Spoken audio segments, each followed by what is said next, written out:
Friends, welcome back to my channel. आज की summary में सुनेंगे the 4 hour work week, escape the 9 to 5 and live anywhere and join the new rich. इस book को 4 step process में बताया गया है, जिसे ऑथर ने डील कहा है।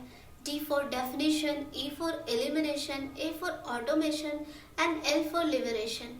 डेफिनेशन सबसे जरूरी है कि आपको ये पता हो कि आप क्या करने जा रहे हैं और उसके नियमों को समझें। एलिमिनेशन, उसके बाद आपको सब कुछ रीसेट करना है और बेकार या फालतू चीज़ों को हटा देना है।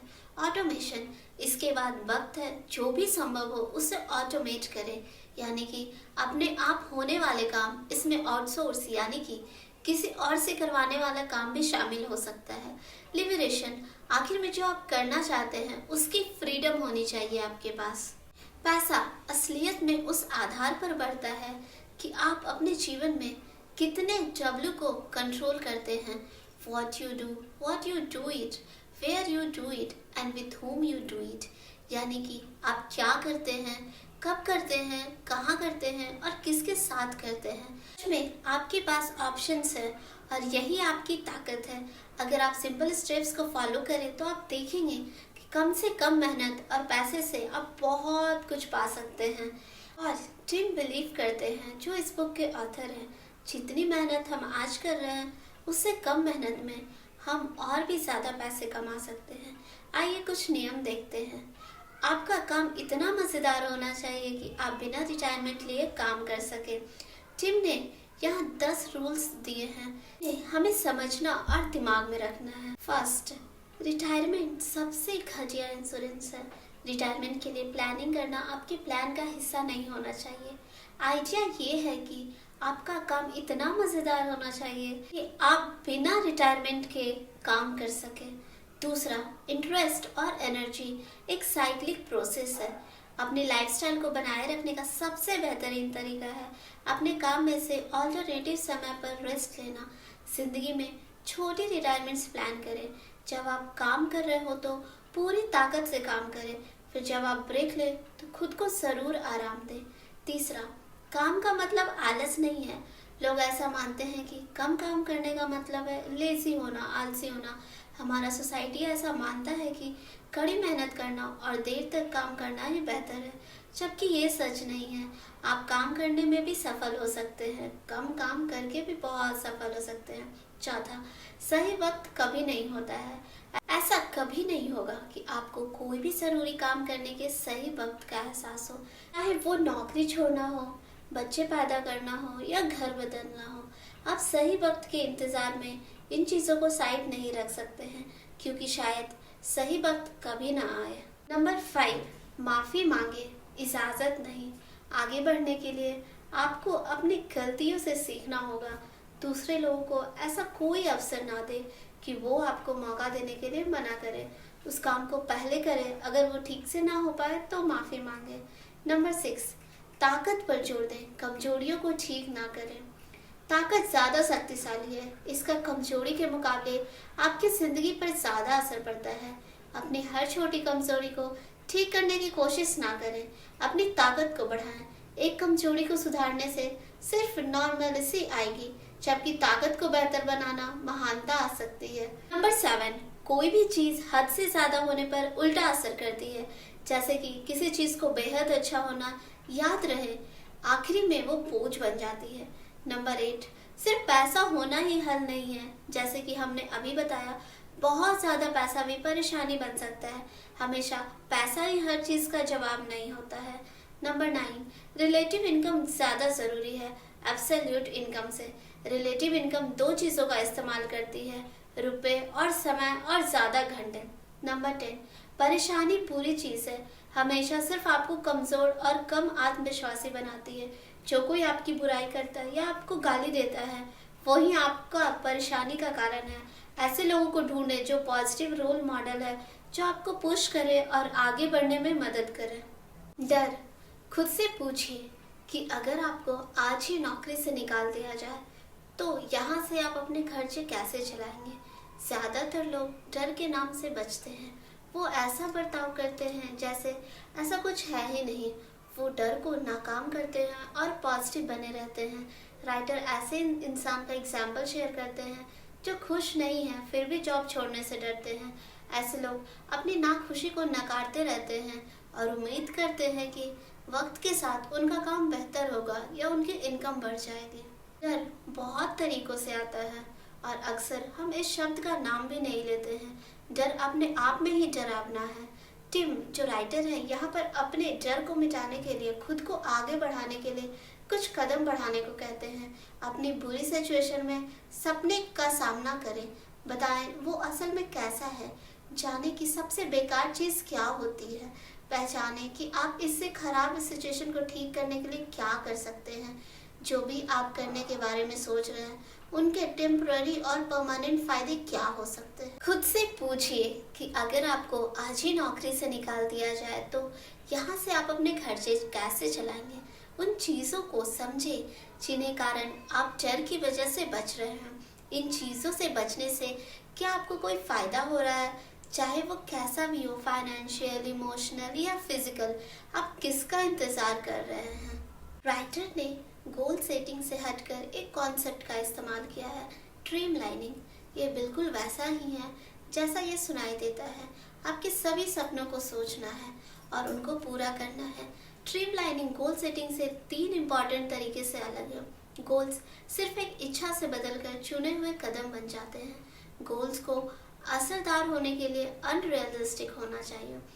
ये उन कामों पर ध्यान देता है जिससे वो वक्त भर जाएगा, जो काम के हटा देने से खाली हो गया था। करोड़पति की तरह जीने के लिए मज़ेदार चीज़ करने की ज़रूरत होती है, ना कि सिर्फ ज़रूरी चीज़ करने की ज़रूरत होती है। ड्रीम लाइन को क्रिएट करने के लिए टिम की गाइड। आप क्या करते हैं अगर ऐसा कोई रास्ता ना होता कि आप फेल हो पाते। अगर आप दुनिया से 10 टाइम्स स्ट्रॉन्गर होते तो अलग अलग टाइमलाइन रखिए। एक शॉर्ट टर्म 6 महीने और लॉन्ग टर्म 12 महीने। इन टाइमलाइन के साथ आपको ऐसी 5 चीज़ें ऐड करनी है जिनके आप सपने देखते हैं। दूसरा, सोचिए अगर आपके पास 100 करोड़ रुपए हैं, ये आपके सपनों पर कैसा असर डालेगा और ऐसा क्या है जो सुबह उठने के लिए आपको एक्साइटेड करेगा। तीसरा, होने से क्या होगा, होने को करने में बदलिए। एक ऐसे काम को पहचानिए जिससे ये पता चले कि आपने उसे हासिल कर लिया है। ऐसे कौन से 4 सपने हैं जो सब कुछ बदल देंगे। 4 जरूरी सपने को पहचानें और सोचें कि ये आपकी ज़िंदगी कैसे बदल सकते हैं। इन सपनों की कीमत का पता लगाएं। दोनों टाइमलाइंस के लिए अपनी टारगेट मंथली इनकम को लगाएं। अब अपनी कमाई, खर्चे और मंथ कैश फ्लो के बारे में सोचें। अपने सपनों को पूरा करने के लिए ज़रूरी टारगेट मंथली इनकम का हिसाब करें। अपनी मंथली इनकम को 30 से डिवाइड कर दें। अपनी टारगेट डेली इनकम आ जाएगी। अपने चारों सपने के लिए 6 महीने अंदर लेने वाले 3 स्टेप्स बनाएं। पहला स्टेप्स अभी ले, सपनों को ब्रेक डाउन करके उन पर अभी से काम करना शुरू करें। अपने सपनों को पूरा करने के लिए आपको ये पहला कदम उठाना पड़ेगा। अगले स्टेप्स और भी एक्साइटिंग होने वाला है। एलिमिनेशन। इफेक्टिव और इफिशिएंट और इफेक्टिव होने का मतलब है ऐसे तरीके से काम करना जो आपको आपके गोल्स तक पहुंचने में मदद करे। और कुशल होने का मतलब है किसी भी काम को प्रोडक्टिव तरीके से करना।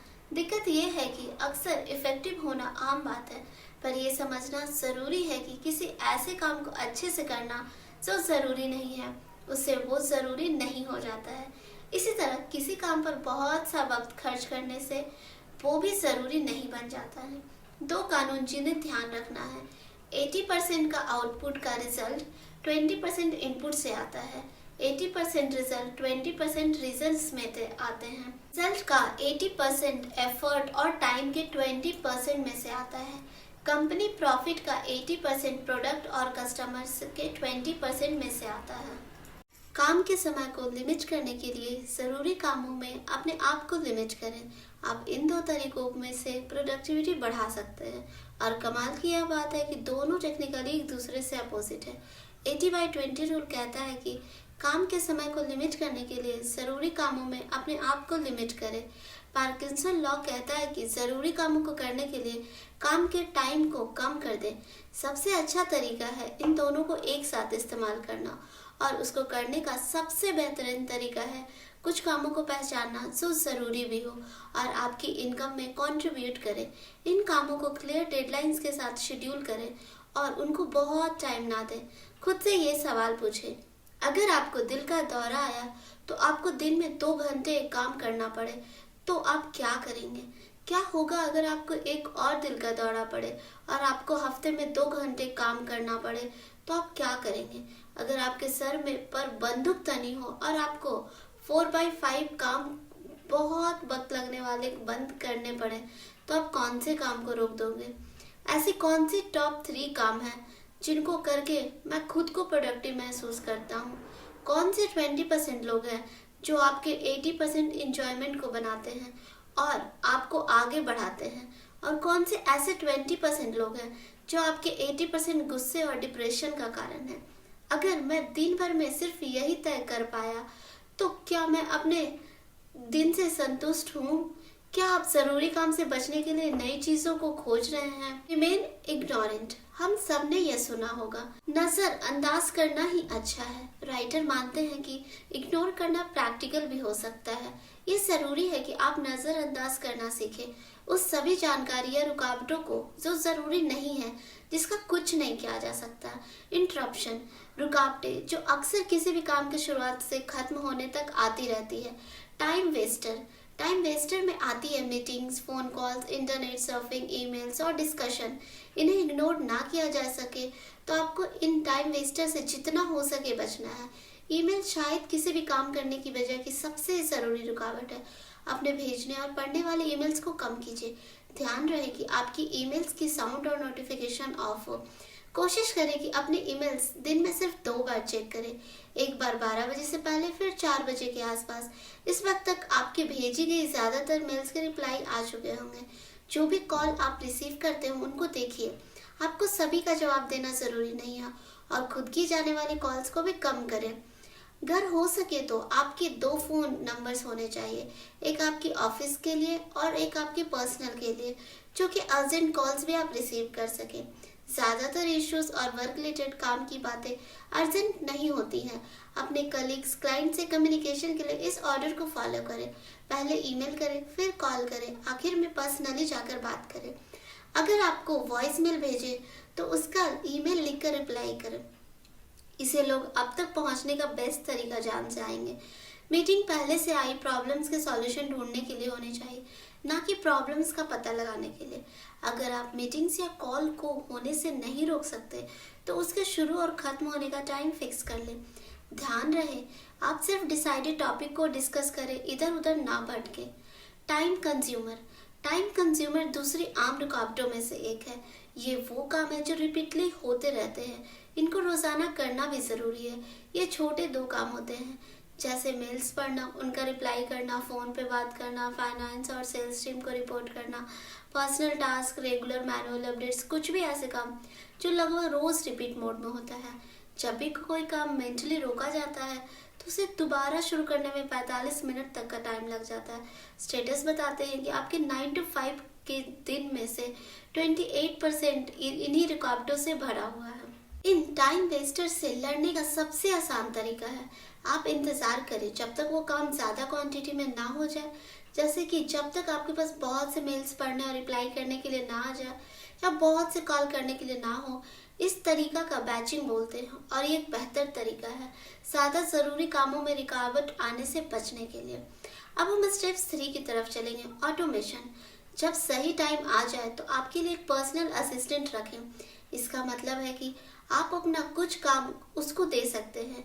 इससे आपका टाइम खाली हो जाएगा बाकी चीज़ों पर काम करने के लिए और आपको ऑर्डर्स देने का मौका भी मिलेगा, जिससे आपको एक लीडर बनने में हेल्प करेगी। यही वक्त है जब आप बॉस बनना सीखेंगे। आपको पर्सनल असिस्टेंट को रखना है। ये तय करना आसान है, इसमें टाइम नहीं लगेगा, इसमें कॉस्ट और रिस्क भी कम है। अगर आप सोचते हैं कि आपको इसकी ज़रूरत नहीं है तो भी रखिए, इससे आपको इस तरह के काम करने का मौका मिलेगा।